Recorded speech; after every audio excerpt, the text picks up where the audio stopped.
তো দেখো কলিজার বন্ধুগুলা, তোমাদের সামনে আরও একটা ব্লগ ভিডিও নিয়ে চলে আসলাম। তো তোমরা দেখতে থাকো। মানে একটু বিকেলবেলায় হাঁটতেছি, দিদি, কাকিমুনি, আমি সবাই মিলে যাচ্ছি আর কি। তো দেখতে পেলাম পাথরকুচি, টুক করে একটা ভিডিও করে নিলাম। তো তোমাদের কাদের কাদের পাথরকুচি আছে কমেন্ট করে বলবা।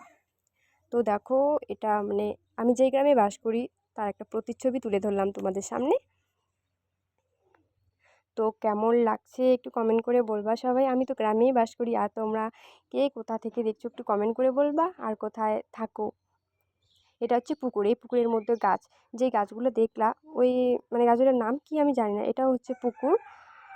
আর এইটা হচ্ছে একটা কাকুর বাড়ি, ওদের পাশ দিয়ে যেতে হয় আমরা যেখানে যাচ্ছি। তো আমি হাঁটছি। আর বিকেল টাইমটা বন্ধুরা আমার তো ঘোরাঘুরি একটু ভালোই লাগে। দুপুরে খাওয়া দাওয়ার পর একটু শুয়ে তারপর রেস্ট নিয়ে একটু হাঁটাহাঁটি করলে ভালোই লাগে।